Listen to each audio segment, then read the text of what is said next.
আজকে অনেক দিন পরে আবার চলেছি নিউ ইয়র্কের বিংহামটন সিটিতে। 3 বছর আগে গিয়েছিলাম, এর মাঝে আর যাওয়ার সুযোগ হয়নি। এবার চলেছি উইন্টার সিজনে, এর আগে গিয়েছিলাম সামারে। বিংহামটন যাচ্ছি আমার দেবরের বাসায় বেড়াতে। Hello everyone, welcome to my channel. আশা করছি সবাই ভালো আছেন। নতুন একটি ভিডিও নিয়ে আপনাদের সামনে হাজির হয়েছি। আজকের ওয়েদার মোটামুটি ঠান্ডা আছে, -12-13 মতো, মেঘলা আকাশ। আমরা রওনা হয়েছি সকাল 7টায়। রাস্তায় প্রচুর ট্রাফিক, হাইওয়েতে উঠতেই বেশ কিছুটা সময় লেগে গেছে। উইন্টারে রাস্তার দুপাশে সবুজ গাছপালা একেবারেই কম। শুকনো গাছগুলো অসহায়ভাবে দাঁড়িয়ে আছে। পাতা ছাড়া গাছ হওয়াতে জঙ্গলের ভেতরের অনেকটাই স্পষ্ট চোখে পড়ে। সামারে এসব দেখা যায় না।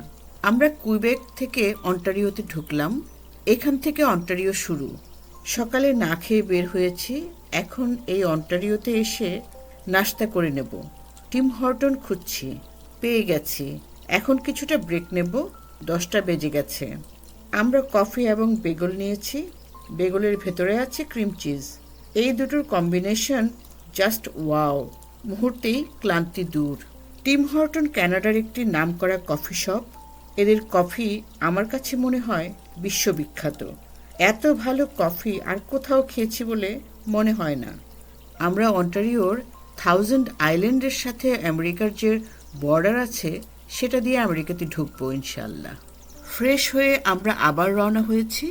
আমরা আমেরিকার বর্ডারের কাছে চলে এসেছি। এই ব্রিজটিতে টোল দিতে হয়েছে ক্যানাডিয়ান $5। আমরা বর্ডার ক্রস করেছি। এখন যে ব্রিজটি দিয়ে যাচ্ছি এটি আমেরিকার ব্রিজ। বর্ডারের লোকজন কেউ নেই, শুধু আমাদের গাড়ি ছিল, আর কেউ ছিল না। দুটো এন্ট্রান্স খোলা ছিল, বাকিগুলো বন্ধ করে রেখেছিল। অফিসার স্বাভাবিক জিজ্ঞাসাবাদ করে বিদায় করে দিয়েছে। ছবি তোলা নিষেধ বলে ছবি তুলিনি। পাহাড় কেটে কেটে রাস্তা বানানো, এত সুন্দর যে বলার মতো নয়। এখন আমরা আছি নিউ ইয়র্ক স্টেটে। এখান থেকে বিংহামটন এক্সিট নেব, তারপর এন্ডিকট হয়ে এক রাস্তায় ওদের বাসায় চলে যাব। কিছুদিন আগে যে পরিমাণ স্নো পড়েছিল তা রয়ে গেছে এখনো। রাস্তার দুপাশে সাদা স্নো পড়ে আছে। গাছের শাখা প্রশাখাতেও জমে আছে তুলোর মতো স্নো। নিউ ইয়র্কে ফ্রিজিং রেইন হওয়ার কথা, এই জন্য রাস্তায় লবণ ছিটাচ্ছে এই বিশাল গাড়িটি। এতে রাস্তায় স্লেপারি হয় না। দূরে দেখা যাচ্ছে ফার্ম হাউস। উইন্টারে ক্ষেত খামারের কাজ বন্ধ। স্নোতে সব সাদা হয়ে আছে। দুপুর পার হয়ে গেছে। এখন হালকা কিছু খেয়ে নেব। আমেরিকাতে টিম হর্টন কম, ডানকিন ডোনাটস এখানে খুব জনপ্রিয়। এখান থেকে কফি এবং টুইস্টেড বেগল অর্ডার করলাম। উইকডেজ বলে লোকজন নেই বললেই চলে, আমরা একাই আছি।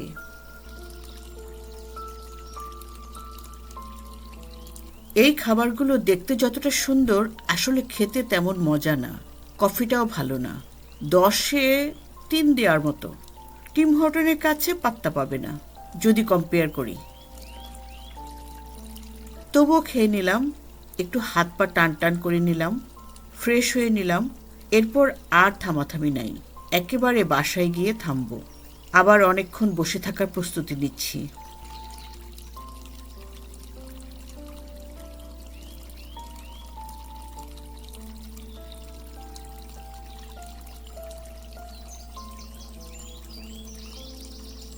ফ্রিজিং রেইন শুরু হয়ে গেছে। সাগর দানার মতো পড়ছে। কতক্ষণ চলবে কে জানে। দেখে মনে হচ্ছে সন্ধ্যা হয়ে গেছে, আসলে মাত্র বেলা 1টা বাজে। কেমন মনমরা একটি দিন আজকে। সূর্যের দেখা নেই। কি আর করা, ডানকিন ডোনাটসকে বাই বাই বলে আবার রওনা হলাম। স্কুল ছুটির সময়। স্কুল বাসের দৌড়াদৌড়ি চলছে রাস্তায়। আমরা আস্তে আস্তে হাইওয়েতে উঠে পড়লাম। ফ্রিজিং রেইন চলছে এখনো।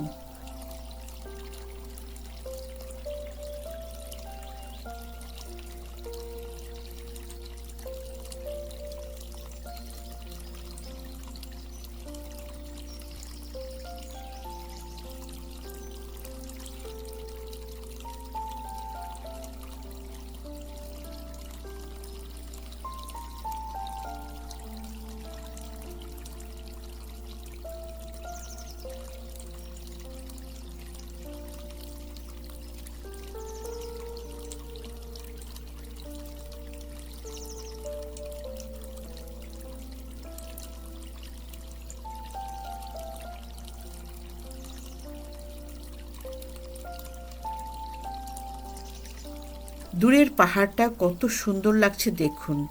ওখানে স্কি করা হয়। এখন আমরা আছি বিংহামটনে। পাহাড়ের ভাঁজে ভাঁজে রাস্তা চলে গেছে, দারুণ সুন্দর। একটু খেয়াল করলেই দেখবেন দূরের পাহাড়ে স্কি করার জায়গা।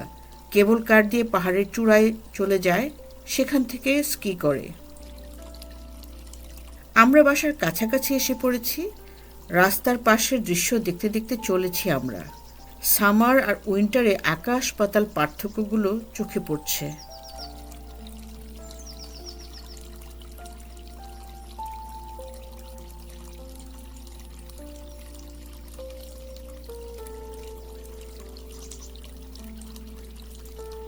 অবশেষে আমরা চলে এসেছি শাহিন ভাইদের বাসায়। এই হচ্ছে ওদের বাসার মেইন এন্ট্রান্স।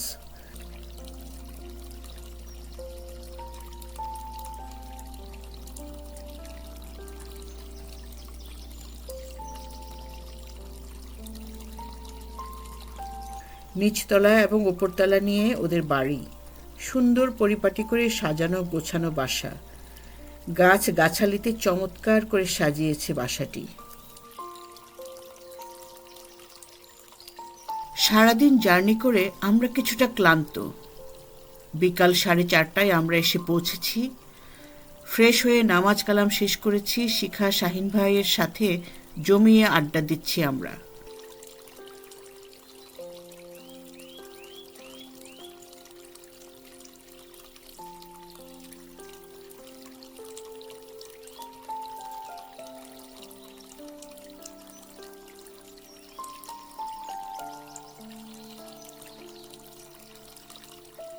ব্যাকইয়ার্ডের অবস্থাটা একটু দেখুন। সবুজ লন এখন সাদা হয়ে আছে। মাঝে মাঝে ছোট ছোট হরিণের পায়ের ছাপ দেখা যাচ্ছে।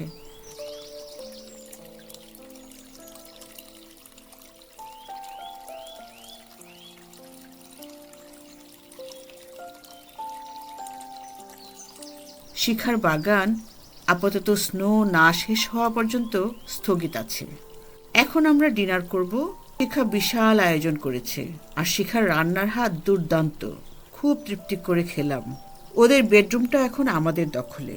ওদের 3 বেডরুমের বাসা। সেকেন্ড বেডরুমে ওদের ছেলে ধ্রুব থাকে। থার্ড বেডরুমে আপাতত শাহিন ভাই, শিখা থাকবে। আমাদের গল্পের ভান্ডার শেষ হবার নয়। অনেক রাত পর্যন্ত আড্ডা দিলাম আমরা সবাই মিলে। শিখা শাহিন ভাই আমাদের জন্য আপ্যায়নের চূড়ান্ত করেছে। মজার মজার খাওয়া দাওয়া তো আছেই, সাথে আছে শিখার হাতে বানানো অসম্ভব মজার মিষ্টি আর শিখার স্পেশাল চা, একদম বেস্ট। সকালবেলা শাহিন ভাইয়ের হাতে রান্না করা পায়া, পাতাকপি ভাজি, রুটি, ডিম, সবজি, এক কথায় অসাধারণ লেগেছিল। এরপর চলল মিষ্টি রসমালাই পর্ব। আহা, মন মাতানো, প্রাণ ভরানো অনুভূতি। একসাথে সবাই মিলে যে কোনো খাবারই খেতে অমৃত লাগে। একা একা কোনো কিছুই মজা লাগে না। অনেকদিন পর একসাথে খাওয়া দাওয়া করলাম, ভালো তো লাগবেই। আমরা 2 দিনের জন্য এসেছি। একদিন আসা, একদিন থাকা এবং একদিন চলে যাওয়া। এই অল্প সময়েও ওদের সাথে চমৎকার সময় কাটালাম। পরদিন সকালে নাস্তা করেই আমরা রওনা দিলাম বাসার উদ্দেশ্যে। সকাল 10টার দিকে বের হলাম। পেছনে ফেলে এলাম অসাধারণ কিছু মুহূর্ত। আবার কবে আসা হবে কে জানে।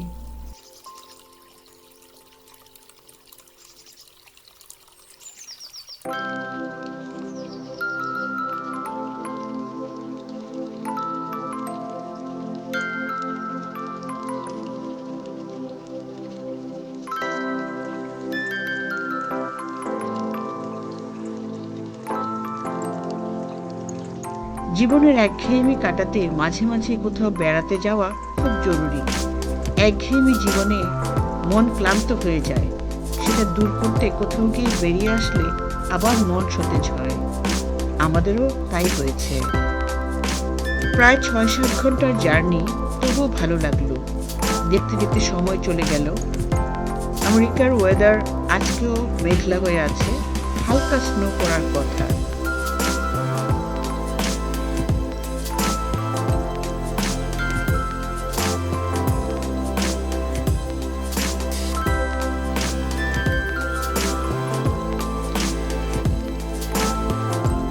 এখন স্নো পড়ছে অল্প। রাস্তা একদম ফাঁকা।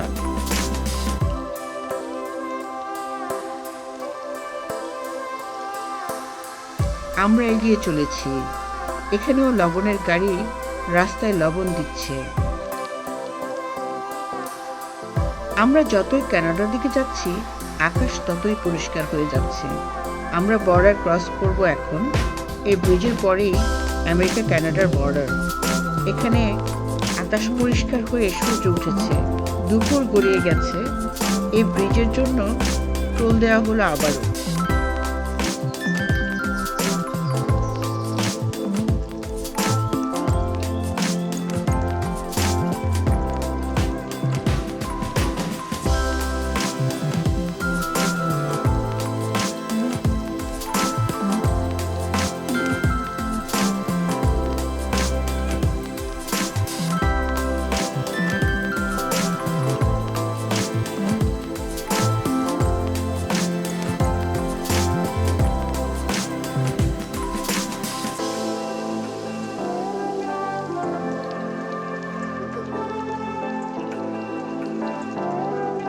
এখন আমরা আছি কানাডার সাইডে, অন্টারিওর 1000 আইল্যান্ডে। এখান থেকে আরও 4 ঘন্টার পথ। মাঝে আমরা ব্রেক নিয়েছি, নাস্তা কফি খেয়েছি, সেগুলো আর ভিডিও করলাম না।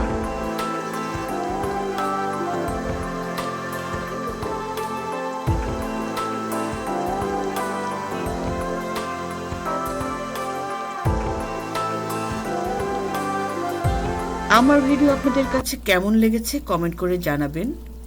লাইক, কমেন্ট এবং শেয়ার করে আমাকে সাপোর্ট করলে ভালো লাগবে। এতক্ষণ সাথে থাকার জন্য অসংখ্য ধন্যবাদ। সবার জন্য রইল আন্তরিক শুভকামনা। আজকে এখানেই শেষ করছি।